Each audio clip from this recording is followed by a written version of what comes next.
Captain Jake Morrison stood in the center of the Grand Council chamber on Nexus Prime. The massive room stretched up high above his head, its walls made of some kind of metal that seemed to change colors in the light. Around him sat dozens of alien beings, each one representing a different world in the Galactic Federation. Their eyes watched him with looks that ranged from boredom to open disgust. Jake wore his best uniform, the dark blue fabric pressed clean and his metals polished. Bright. But he felt small in this place. The aliens had technology that humans could barely understand. Their ships moved faster than light without making a sound. Their weapons could destroy entire moons. And here he was, representing Earth with nothing but old-fashioned rockets and nuclear missiles. Ambassador Lisa Carter walked to the speaking platform in the center of the room. She was a tall woman with gray hair pulled back tight, and she had spent 20 years trying to get humanity accepted into the Galactic Federation. Today was their biggest chance yet. Honored council members, Lisa began, her voice carrying clearly through the chamber. I present Captain Morrison of the Earth Defense Force. He will show you our military capabilities and why humanity deserves full membership in this great federation. A sound like laughter came from the alien delegation. Admiral Zephon of the Vextar Empire leaned forward in his floating chair. He was tall and thin, with blue skin and 4 arms. His face had no nose, just slits where nostrils should be. When he smiled, rows of sharp teeth showed. Oh, this should be entertaining, Zephon said in perfect English. His voice had a strange echo to it. Please, human, show us these mighty weapons you are so proud of. Jake pressed a button on his wrist device. A hologram appeared in the air above the platform, showing Earth's newest warship. The ship was sleek and powerful by human standards, over half a mile long and armed with the best weapons Earth could build. This is the UES Guardian, Jake said. She carries 40 nuclear missiles, each one capable of destroying a city. Her railguns can punch through 10 feet of steel armor. She has a crew of 800 brave men and women. More laughter echoed through the chamber. Counselor Vexhai of the Hegemony spoke up. She looked almost human, except for her pale green skin and large black eyes. Nuclear weapons? Did he really say nuclear weapons? I believe he did, said another, alien, this one covered in scales. How wonderfully primitive. What's next? Are they going to show us their stone axes? Jake felt his face turn red, but he kept talking. The Guardian can reach any planet in our solar system in just 3 months. Her sensors can detect objects as small as a football from 1,000,000 miles away. Admiral Zephon stood up, all 4 of his arms spread wide. 3 months to cross a single star system? My personal shuttle could make that trip in 6 hours. And you think this makes you worthy to sit among us? The hologram changed to show more human ships. Destroyers, cruisers, and fighters filled the air above the platform. They looked impressive by Earth standards, but Jake could see the boredom in the aliens' faces. We have over 200 ships in our fleet, Jake continued. Each one crewed by highly trained personnel. We have explored 12 star systems and established colonies on 6 worlds. 12 systems, Vexahai repeated slowly. In how many years? 50 years, Jake admitted. We conquered 12 systems in a single afternoon, Zephon said. Our children's toys are more dangerous than your finest warships. Another alien spoke, up from the back of the chamber. This one looked like a giant insect with 6 legs and wings that sparkled like jewels. Perhaps they could serve as entertainment. We could watch them fight each other with their ancient weapons. The chamber filled with alien laughter. Jake felt his hands shake with anger, but he forced himself to stay calm. Getting mad would only make things worse. Lisa Carter stepped forward. The human race has shown remarkable growth in a short time. We have gone from a single world to a spacefaring civilization in less than a century. Given time and guidance from the Federation, we could contribute greatly to galactic society. Contribute? Zephon's voice dripped with mockery. What could you possibly contribute? Your metal shells powered by chemical reactions? Your computers that think slower than our children? Your weapons that rely on simple explosions? He gestured with one of his 4 hands, and a new hologram appeared. It showed a Vextar warship, sleek and beautiful, with no visible weapons or engines. It seemed to be made of living metal that flowed like water. "This is a destroyer from our fleet," Zephon said. "It is powered by controlled black holes. Its weapons can turn matter into energy at the molecular level. It can cross this entire galaxy in a single day. And you want to stand beside ships like this with your primitive rockets?" Jake stared at the alien ship. It was 3 times the size of the Guardian, and looked like it had been grown rather than built. He knew that human technology was behind, but seeing it like this made the gap seem impossible to cross. "We understand that our technology is not as advanced," Lisa said carefully. "But we are willing to learn. We can offer our knowledge of biology, our art, our culture, your culture." The insect alien buzzed with what might have been laughter. "You still fight wars over which imaginary god to worship. You poison your own world for profit. You cannot even unite your own species under one government. What culture could you possibly offer us?" More aliens joined in the mockery. Jake heard words like barbaric, primitive, and pathetic, mixed in with alien languages he could not understand. His jaw clenched tight as he watched decades of human progress dismissed as worthless. On Earth's moon, Admiral Henry Blake watched the proceedings through a quantum communication link. He sat in his office at Luna Base, surrounded by screens showing the humiliation of humanity on the galactic stage.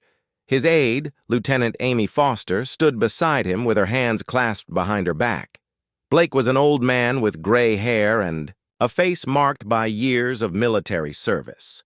He had fought in the Mars colony wars and led the first expedition to Jupiter's moons.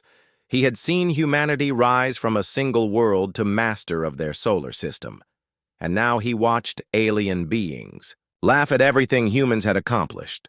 "Sir," Amy said quietly, "perhaps we should end the transmission." "No," Blake replied, his voice hard as steel. "Let them mock us. Let them show the galaxy what they think of humanity. But remember this day, Lieutenant. Remember their laughter." Back on Nexus Prime, the vote was called. One by one, the alien delegates cast their votes on humanity's application for Federation membership. The results appeared on screens around the chamber in glowing symbols that Jake had learned to read. Denied. Denied. Denied. Every single vote was against humanity joining the Federation. Admiral Zephon stood up again, his 4 arms spread in a gesture that might have been meant to look gracious, but came across as condescending. "Perhaps in another 100 years, when you have learned to build proper spaceships, you may apply again. Until then, you are welcome to trade with Federation worlds and observe our civilization from a distance." "Like zoo animals," Jake muttered, under his breath. "What was that?" Zephon asked, his alien ears apparently better than human ones. "Nothing, Admiral," Jake replied, forcing himself to stay respectful. The council session ended with more alien laughter. Jake and Lisa were escorted out of the chamber by Federation security guards who looked like walking trees. Neither human spoke until they reached their small ship docked at the station's port. 50 years of diplomacy," Lisa said as she slumped into her chair. 50 years of trying to prove we belong out here, and they treat us like children playing with toys." Jake looked out the ship's window at the massive alien vessels docked nearby. Ships that could destroy Earth's entire fleet without taking damage. Ships that made humanity's greatest achievements look like primitive cave paintings. "Maybe they're right," he said quietly. "Maybe we are just children playing with museum pieces." But deep in his heart, Jake Morrison felt something that the aliens had missed in their arrogant dismissal of humanity. He felt the same stubborn determination that had driven humans to climb out of caves to cross oceans, to reach for the stars despite every obstacle. The aliens could laugh at humanity's ships all they wanted, but they had made one crucial mistake. They had underestimated the human spirit, and that mistake would cost them everything. Dr. Rebecca Stone knelt in the ice tunnel, her breath making small clouds in the freezing air. The walls around her glowed with a strange blue light that came from nowhere and everywhere at once. She had been digging in Antarctica for 3 months, following energy readings that her instruments could barely understand. "Dr. Stone," called Kyle Murphy from behind her. The young technician crawled through the narrow passage, dragging scanning equipment behind him. "The readings are getting stronger. Whatever is down there, it's big."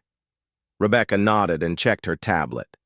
The energy signatures were unlike anything in the scientific databases.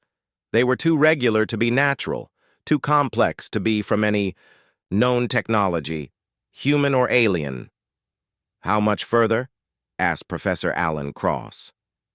The old linguist was not built for crawling through ice tunnels, but he refused to stay at base camp. His expertise in ancient languages had already proven valuable when they found the first markings. "According to the scans, maybe 50 more feet," Rebecca replied. She turned on her headlamp and kept moving forward. The tunnel seemed to go on. Forever. Carved through solid ice that was older than human civilization. They had been following these tunnels for weeks now, ever since the Deep Core Drilling Project had detected something massive buried 2 miles under the Antarctic ice sheet. The government had immediately classified the discovery and sent in a team of specialists. Rebecca was the lead archaeologist, chosen because of her work with pre-human artifacts found on Mars. The tunnel opened into a cavern so large that their lights could not reach the far walls. Rebecca stood up slowly, her legs cramping from the long crawl. She aimed her headlamp around the space and gasped. The cavern was not natural. The walls were too smooth, too perfect. Strange symbols covered every surface, carved deep into rock that looked like black glass. But it was what sat in the center of the cavern that made Rebecca's heart race. A ship. But not like any ship she had ever seen. It was massive, at least 2 kilometers long and half a kilometer wide. Its hull was made of some kind of metal that seemed to absorb light instead of reflecting it. The surface was covered in the same. Strange symbols that decorated the cavern walls, but these ones seemed to move and shift when she was not looking directly at them. "My God," whispered Professor Cross. He aimed his light at the nearest wall and began studying the symbols. "Rebecca, these markings. I've seen similar ones before." "Where?" she asked, not taking her eyes off the ship. "In the oldest ruins on Kepler Prime. The ones that predate any known civilization by millions of years. The Federation scientists call them Forerunner artifacts." Kyle Murphy set up his scanning equipment and began taking readings. "Dr. Stone, this is impossible. According to my instruments, this ship is giving off 0 radiation. No heat signature, no electromagnetic emissions. But it's definitely artificial." Rebecca walked closer to the ship, her boots crunching on the ice-covered floor. The closer she got, the more details she could see. The hull was not smooth like she had first thought. It was covered in tiny geometric patterns that seemed to form a complex mathematical sequence. "Kyle, get command on the radio," she ordered. "Tell them we need a full archaeological team down here, and tell them to send Commander Parker." Commander Steve Parker arrived by helicopter 6 hours later, along with a team of military specialists and enough equipment to power a small city. Parker was a career intelligence officer, tall and serious, with gray eyes that missed nothing. "Dr. Stone," he said as he rappelled down into the cavern. "I need to know everything you've found." Rebecca led him to the ship, explaining what they had discovered. Parker listened without interruption, his face growing more concerned with each detail. "Professor Cross thinks these symbols are related to the Forerunners," Rebecca finished. "If he's right, this ship could be millions of years old." Parker nodded slowly. "The Federation has been looking for intact Forerunner technology for centuries.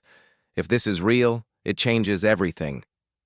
They set up a base camp inside the cavern. bringing down generators, computers, and enough supplies to last for weeks. Rebecca's team worked around the clock, mapping every symbol, taking measurements, and trying to understand what they had found. The ship had no visible doors or windows. Its surface was seamless, as if it had been carved from a single piece of material. But Professor Cross was making progress with the symbols. "It's definitely Forerunner writing," he announced on the third day. "But it's different from what we've seen before. More complex. More alive." "What do you mean, alive?" Rebecca asked. Cross pointed to a section of symbols near what might have been the ship's bow. "These markings change depending on when I look at them. They're not static like normal writing. They're responding to something." Kyle Murphy had been running continuous scans of the ship with every instrument they had. "Dr. Stone, I'm getting some very strange readings. The ship's internal structure is completely hollow. No engines, no weapons, no life support that I can detect. But there's something in the very center. Something that my scanners can't identify. Commander Parker made a decision that would change human history forever. We're going to try to get inside." The team spent 2 days looking for a way into the ship before Professor Cross made a breakthrough. He had been studying a particular cluster of symbols near the ship's base when he noticed they were arranged in a pattern that matched Forerunner artifacts found on other worlds. "Dr. Stone," he called excitedly, "I think I know how to open it." Cross approached the symbols and placed his hand on the center of the pattern. For a moment, nothing happened. Then the symbols began to glow with the same blue light that filled the cavern. The glow spread outward from his hand, racing along the ship's hull in complex geometric patterns. A section of the hull simply vanished, leaving an opening large enough for a person to walk through. No door had opened. No metal had moved. One moment the hull was solid, the next moment there was a passage. Rebecca aimed her light into the opening and saw a corridor that stretched into the ship's interior. The walls were made of the same dark metal as the hull, covered in more symbols that glowed softly in the darkness. "I'm going in," she announced. "Alone?" Parker asked. "Someone has to be first, and this is my discovery." Rebecca stepped through the opening and into the ship. Her footsteps echoed strangely in the corridor, as if the sound was being absorbed and reflected at the same time. The symbols on the walls grew brighter as she passed, lighting her way deeper into the ship. The corridor led to a vast chamber in the ship's center. It was circular, with walls that curved up and out of sight. In the center of the chamber stood a single pillar made of crystal that pulsed with inner light. Rebecca approached the pillar cautiously. As she got closer, the pulsing grew faster, and the symbols on the walls began to move and shift like living things. She reached out to touch the crystal surface. The moment her fingers made contact, the chamber exploded with light. Rebecca stumbled backward as images flashed through her mind. Alien worlds, massive space battles, technology beyond imagination. And through it all, a voice spoke directly into her thoughts. "Welcome, inheritor," the voice said. It was neither male nor female, young nor old. It was simply there as if it had always been part of her mind. "I am the Warden of the Herald. I have been waiting for you." Rebecca tried to speak, but found her voice had left her. The images continued to flow through her mind, showing her things that human science said were impossible. "You have many questions," the Warden continued. "I will answer them all in time, but first, you must understand what you have found." The chamber around Rebecca changed. The walls became transparent, showing her the cavern outside where her team waited. But now she could see the ship as the Warden saw it. Not just a vessel, but a weapon, a guardian, a key to power that could reshape the galaxy. "This ship is called the Herald," the Warden explained. "It was built by your ancestors, the ones you call Forerunners. They created it to wait for the day when their heirs would have need of it." "Heirs," Rebecca finally managed to say. Humanity carries the genetic markers of the Forerunners. You are their chosen successors. The galaxy does not know this. They see you as primitive beings playing with crude technology. They do not understand that every human carries the potential to inherit power beyond their comprehension. The images in Rebecca's mind shifted to show her the Galactic Federation. She saw the alien species that mocked humanity, saw their advanced technology, saw their arrogant dismissal of human achievements. "They mock your relics," the warden said, and there was something like anger in its voice. "They do not know that their own technology is built on the foundations left by your ancestors. They are children playing with tools they do not understand, while the true inheritors crawl through ice to find their birthright." Rebecca felt strength returning to her legs. The overwhelming flow of images slowed to a manageable stream. "What do you want from us?" "I want nothing. I am here to serve. The Herald is yours to command, as are all the weapons your ancestors left behind. But first, you must prove yourselves worthy.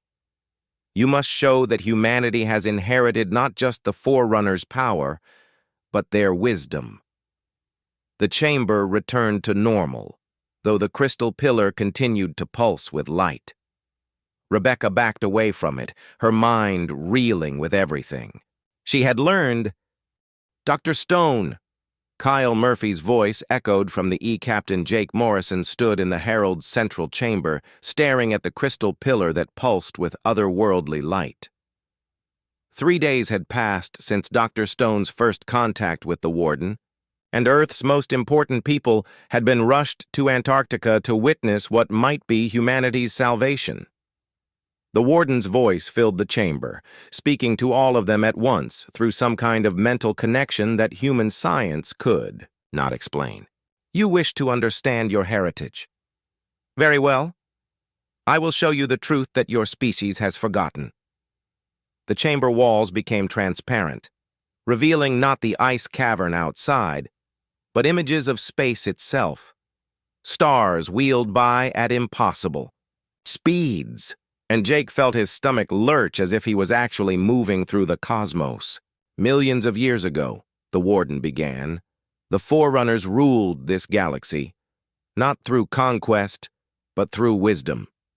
They were the first species to transcend the boundaries between matter and energy, between thought and reality. The images showed beings of pure light moving between stars like gods. They built worlds, created life, and shepherded younger species toward enlightenment. Their technology seemed more like magic than science. But power brings responsibility," the Warden continued. "The Forerunners knew that physical existence was a trap.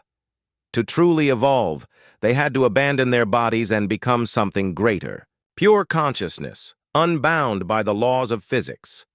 Jake watched in wonder as the light beings gathered around massive structures that looked like doorways made of energy.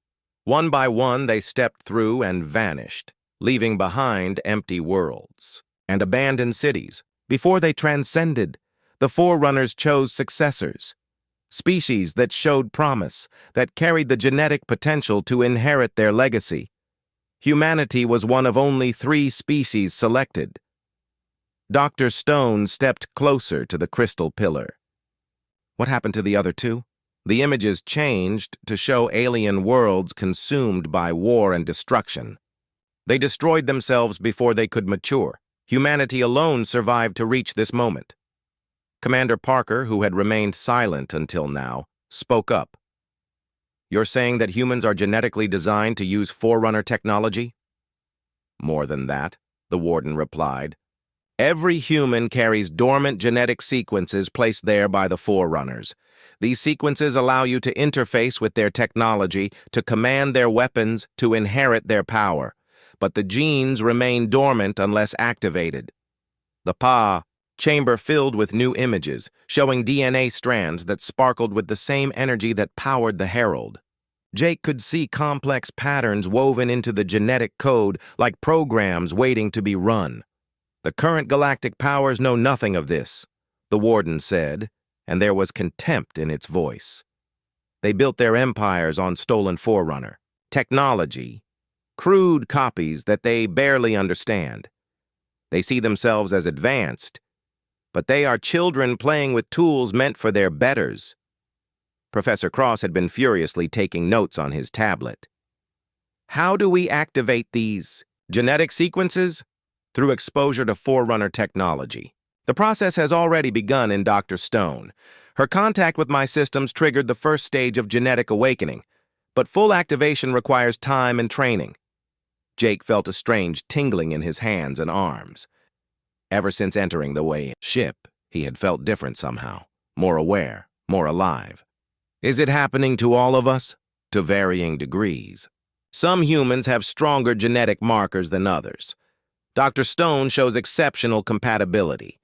You, Captain Morrison, also carry strong markers, as do several others in your group. The images shifted to show the Herald's interior. Jake could see corridors and chambers he had not explored yet, each one filled with technology that seemed to respond to human presence. This ship is more than a weapon, the warden explained. It is a teaching tool. It will help humanity unlock its true potential. But first you must understand what you face. The walls showed scenes of the recent diplomatic humiliation on Nexus Prime. Jake watched himself being mocked by Admiral Zephon and the other alien delegates. But now he could see something he had missed before. Fear, hidden beneath their arrogance. The aliens were afraid of something. They mock your primitive technology because they must, the warden said. Deep in their genetic memory, they remember the Forerunners. They know that somewhere in the galaxy, the true heirs might still exist. Your very presence threatens their claims to power. Dr. Stone moved to a section of the wall covered in flowing symbols. As she approached, the symbols began to glow brighter. The technology is responding to me. Your genetic sequences are awakening. Soon you will be able to interface directly with Forerunner systems. But be warned, the process is not without risk. Some humans may not survive the full activation. Commander Parker stepped forward. What kind of risk? The human mind must expand to accommodate Forerunner knowledge. Some minds are not strong enough. They break under the strain. But those who survive become something greater than baseline, humanity. The chamber filled with new images, showing humans with glowing eyes working alongside machines that bent reality to their will. They moved through space without ships, manipulated matter with thought alone, and commanded weapons that could destroy stars. Is this what we could become? Jake asked. It is what you were always meant to become. The Forerunners saw humanity's potential before your species even learned to use fire. They planted the seeds and waited for the day when you would be ready to inherit your birthright. Tony Rodriguez, the chief engineer who had been brought in to study the Herald systems, spoke up for the first time. How long do we have? The aliens aren't going to wait forever to act against Earth. The warden's presence seemed to focus on Rodriguez. You speak truth, engineer. My sensors detect alien fleet movements throughout this sector. They are planning something that will test humanity's resolve. New images appeared, showing Vextar warships gathering in deep space. Jake counted at least 50 vessels, each one capable of destroying Earth's entire military fleet. Admiral Zephon grows impatient, the warden said. He sees humanity's continued existence as an insult to his authority. He plans to make an example of you. Dr. Stone turned away from the wall symbols. Can the Herald defend Earth? The Herald is one ship against many, but it is not the only Forerunner vessel waiting to be awakened. Throughout human space, other ships sleep beneath ice and stone, waiting for the genetic signal that will call them to service. The images show dozens of similar vessels hidden on worlds throughout human territory. Ships buried on Mars, floating in the oceans of Europa, concealed in asteroid belts. An entire fleet waiting for activation. But awakening them takes time, the warden continued. Time you may not have, The aliens are moving faster than anticipated. Jake felt a chill that had nothing to do with the Antarctic cold. How fast? Days, perhaps hours. My long-range sensors detect hyperspace distortions, consistent with a large fleet approaching your solar system. Commander Parker was already reaching for his communication device. I need to contact Luna Base immediately. Wait, the warden said. There is something else you must know, something about the nature of Forerunner technology that your enemies do not understand. The chamber walls showed microscopic images of alien technology, revealing components that seemed familiar. All modern galactic technology is based on Forerunner designs. When the Forerunners transcended, they left behind automated factories and research stations. The younger species found these facilities and copied what they could understand. Jake studied the images more closely. He could see similarities between alien weapons and the Herald systems, like crude sketches compared to masterworks. Their weapons, their shields, their faster-than-light drives, all are inferior copies of Forerunner originals. They do not know this. They believe they developed this technology themselves. But every alien device carries hidden programming, dormant code left by the Forerunners. Dr. Stone's eyes widened with understanding. Code that responds to human genetic signatures. Exactly. When humanity fully awakens to its inheritance, you will not just command Forerunner technology, you will command all technology in the galaxy. Every alien weapon, every starship, every defense system, all will recognize humanity as their rightful masters. The implications hit Jake like a physical blow. If the warden was telling the truth, then humanity would not need to fight the aliens. They could simply turn off their enemies' weapons. But first, the warden said, you must survive long enough to awaken, and that means learning to use what power you have available now. Tony Rodriguez stepped closer to the crystal pillar. Can you teach us to pilot this ship? I can do more than that. I can begin the process of full genetic activation in those with the strongest markers. But I warn you, the process is irreversible. Once begun, there is no going back to what you were before. Jake looked around at his companions. Dr. Stone was studying the wall symbols, her eyes bright with reflected energy. Professor Cross was scribbling notes as fast as his hand could move. Commander Parker was speaking urgently into his communication device, trying to contact Earth's defense forces. They were scientists and soldiers and scholars, ordinary humans who had stumbled into something extraordinary, and now they were being offered the chance to become some. Admiral Henry Blake stood in the command center of Luna Base, watching the displays that showed his worst nightmare coming true. 53 alien warships had dropped out of hyperspace at the edge of the solar system, their energy signatures blazing across every sensor screen like angry stars. "Sir," called Lieutenant Amy Foster from her station, "the lead ship is broadcasting on all frequencies." Blake nodded grimly. "Put it through." Admiral Zafon's image appeared on the main screen, his forearms spread wide in a gesture of mock concern. His blue skin seemed to glow with inner light, and his sharp teeth gleamed as he smiled. "Admiral Blake," Zafon said in his echoing voice, "I bring greetings from the Galactic Federation. We have come to deliver an important message to humanity."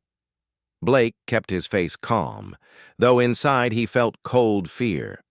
The alien fleet was more than enough to destroy every human ship and orbital installation in the solar system. "What message is that, Admiral?" "Your species has shown a disturbing lack of respect for the natural order. Your representative's behavior at the recent council meeting was quite inappropriate. The Federation has decided that humanity requires a lesson in proper conduct."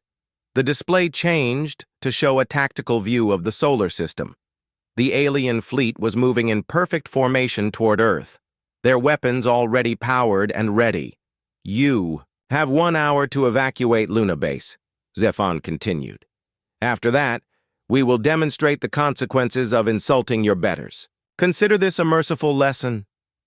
Next time, We may not be so generous."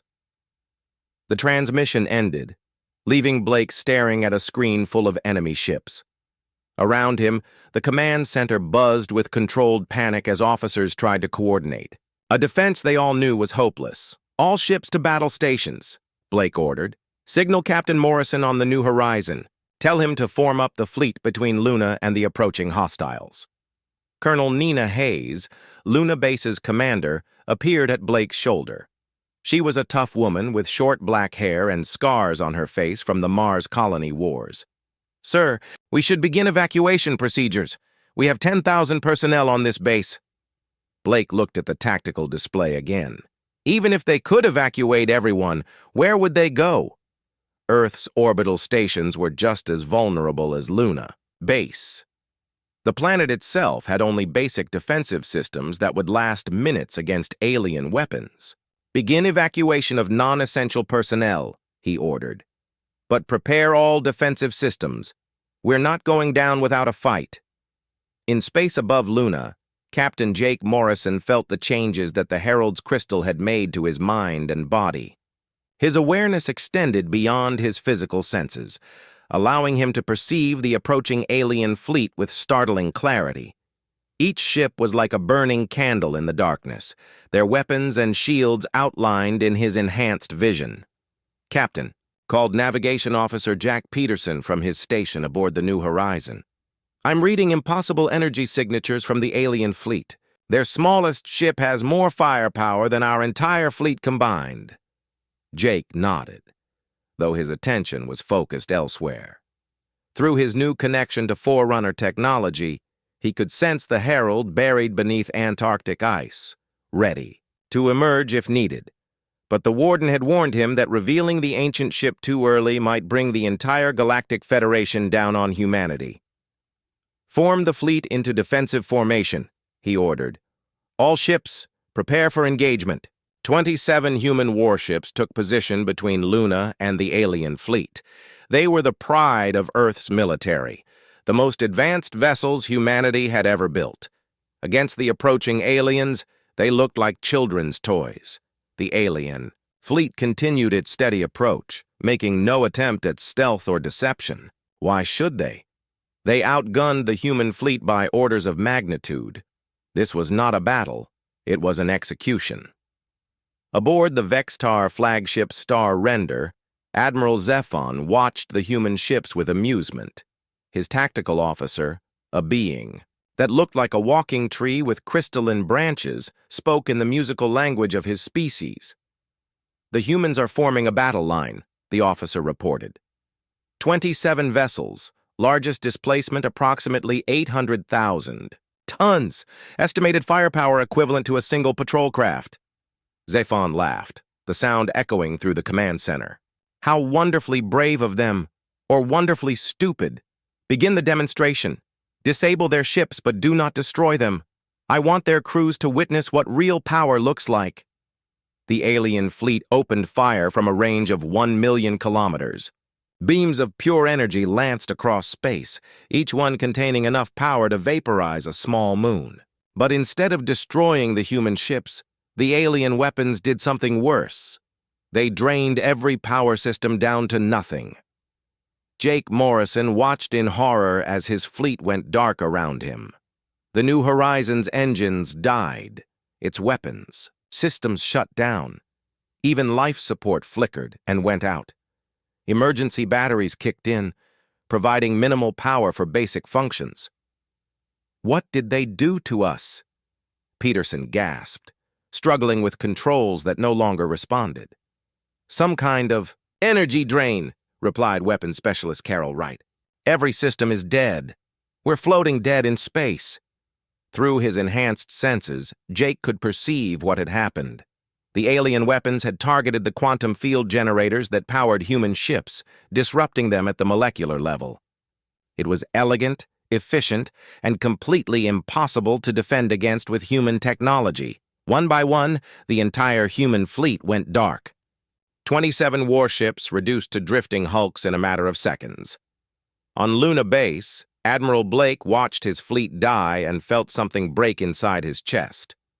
50 years of military service, 50 years of building humanity's defenses, and it had all been swept aside like dust.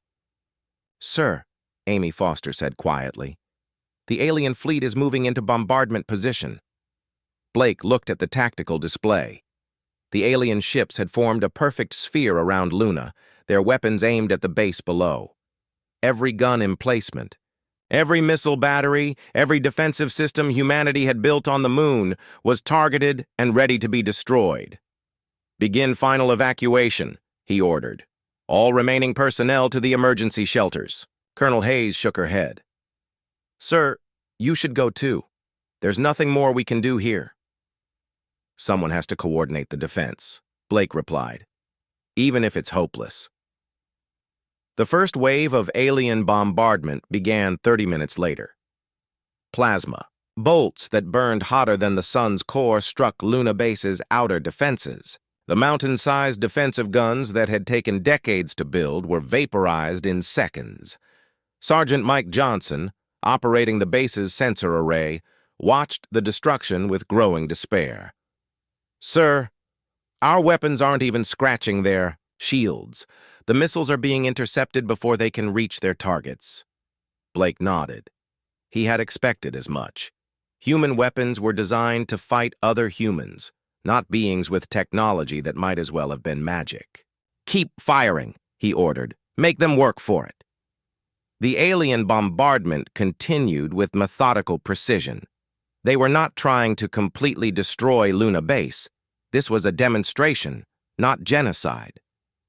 They targeted military installations, communication arrays, and power plants while leaving the residential areas mostly intact, but even a demonstration was devastating when delivered by weapons that could crack continents. Explosions rocked the base as one facility after another was reduced to glowing craters. The lights flickered and went out as the main power grid failed. Emergency lighting cast everything in a hellish red glow. The command center's displays showed damage reports streaming in from every section of the base. Casualties were mounting as defensive positions were eliminated one by one. "Admiral," called a communications officer, "we're receiving a transmission from the alien flagship." Zephon's image appeared on the main screen again, but this time his expression was serious rather than mocking. "Admiral Blake, you have shown admirable courage in the face of overwhelming force. But this demonstration is nearly complete. Surrender now, and we will spare your remaining personnel." Blake looked around the command center at the men and women who had chosen to stay and fight despite knowing they could not win. They were soldiers, every one of them, and they deserved better than surrender. "Go to hell," Blake said quietly. Zephon's expression did not change. "Very well. You have chosen your fate." The second wave of bombardment was different. Instead of targeting specific installations, the alien ships fired directly at Luna Base's command center. Blake had just enough time to see the incoming plasma, bolts on his sensors before the world exploded around him. The blast threw him across the command center and into a wall with crushing force. Blood ran down his face from a dozen cuts, and his left arm hung at an odd angle. But he was alive, and so were most of his officers. The command center was a wreck. Half the displays were shattered. Sparks flew from damaged systems, and smoke filled the air. But somehow, impossibly, they were still functional. "Damage report," Blake gasped, struggling to his feet. Amy Foster, bleeding from a head wound, checked her console. "Direct hit on sections 7 through 12. We've lost primary communications and most of our defensive systems, but the main structure is intact." Blake realized what had happened. The aliens could have completely destroyed Luna Base with a single shot, but they had held back. This was still a demonstration, a lesson in power rather than an act of genocide. Sir Dr. Rebecca Stone felt the herald respond to the distant pain of humanity like a living thing awakening from sleep. She stood in the ship's central chamber, her hands still glowing with residual energy from her contact with the crystal pillar, and watched the walls fill with images of Luna Base burning under alien fire. "The genetic distress protocols have activated," the warden announced, its voice carrying undertones of something that might have been anger. "Your species is under attack. The Herald will respond." Around her, the ancient ship began to change. Lights that had been dim grew brighter. Corridors that had seemed empty filled with the hum of awakening systems.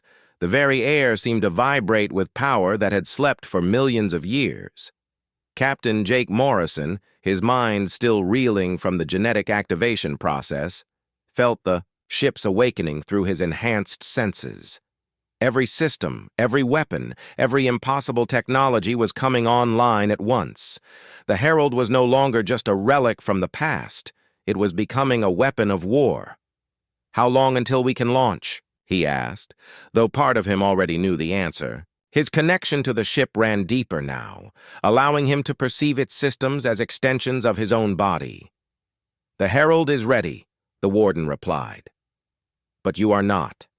Operating Forerunner technology requires more than genetic compatibility. It requires understanding, training, preparation. Without proper knowledge, you could destroy yourselves along with your enemies." Tony Rodriguez, the chief engineer, was studying readings on his tablet that made no sense according to human physics. The power output is impossible.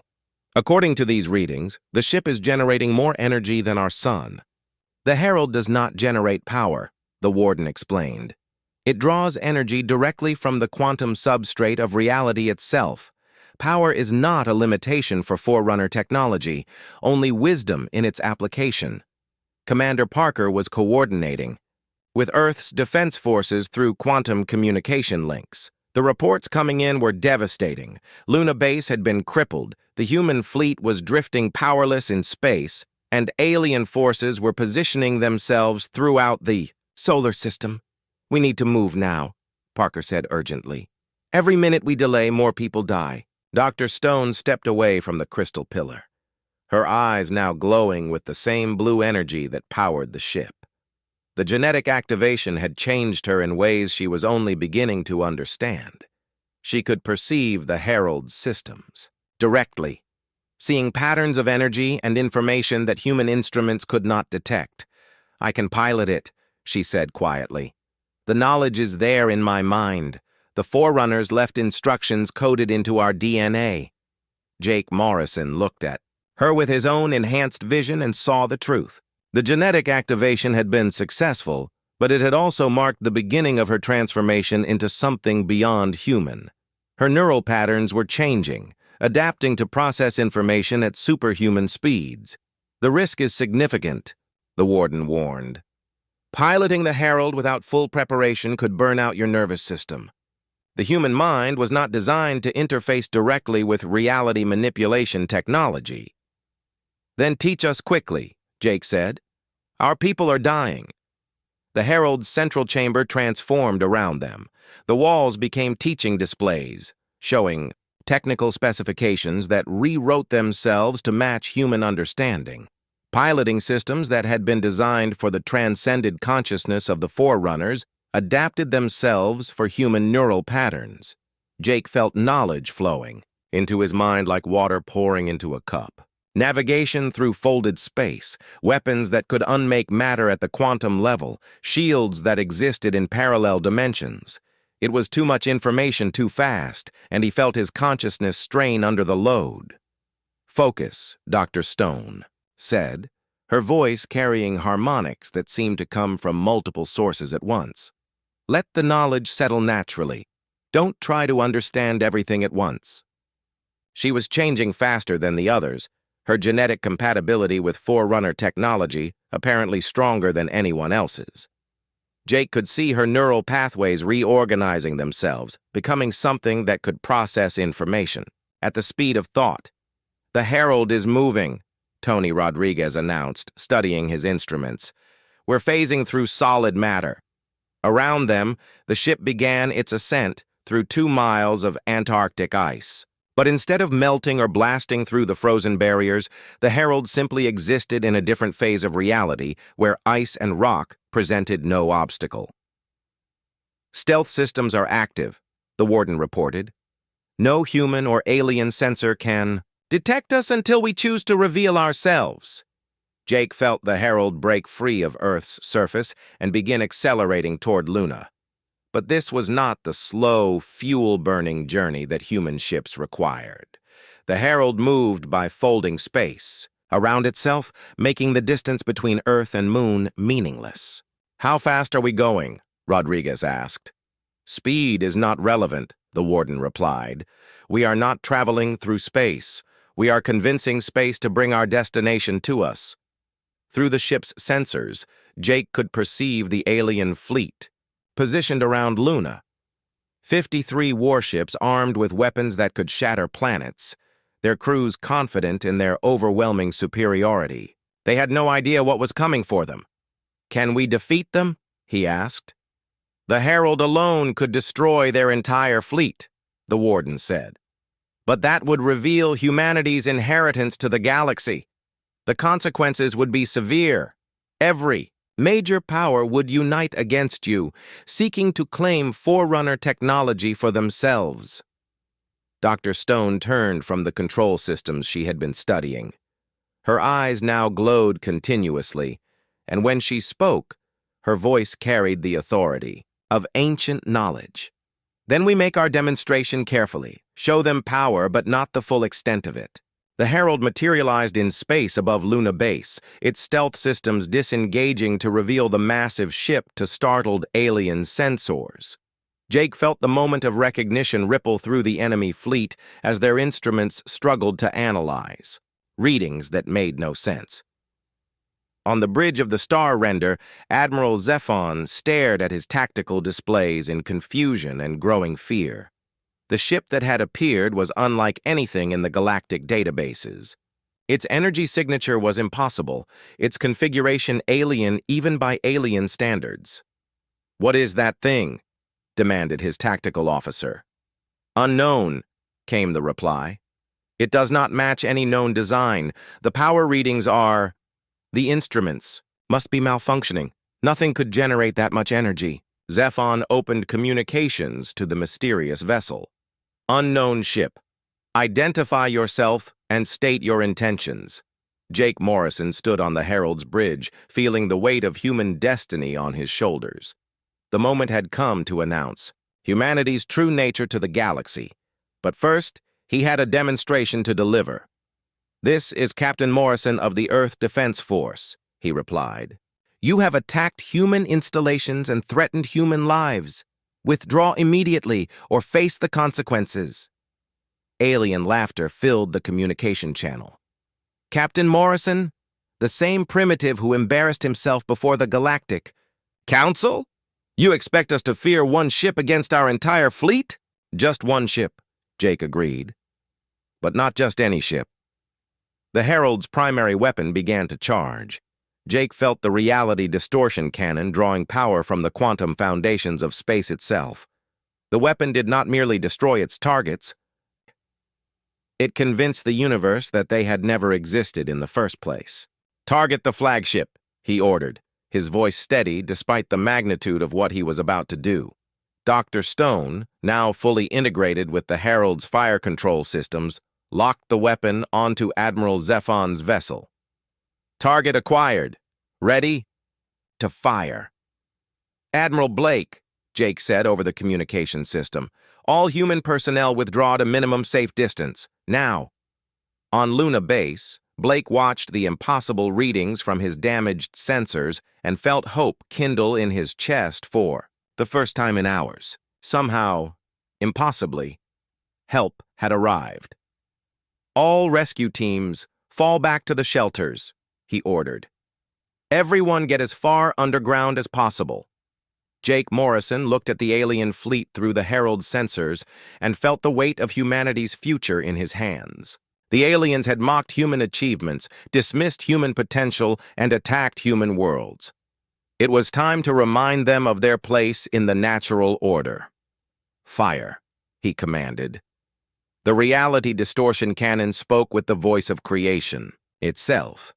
Admiral Zephon's flagship, the mighty Star Render, simply ceased to exist. One moment it was there, bristling with weapons and shields. The next moment, there was only empty space and expanding particles of light.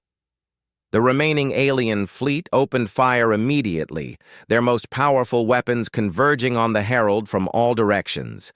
Energy beams that could crack moons, plasma, bolts hotter than stellar cores, and exotic matter warheads that violated several laws of physics struck the ancient ship.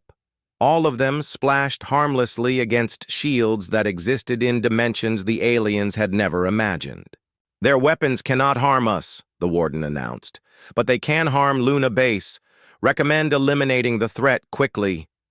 Jake nodded and felt the Herald respond to his thoughts as much as his words. The ship's secondary weapons came online, each one capable of destroying a small fleet. But I,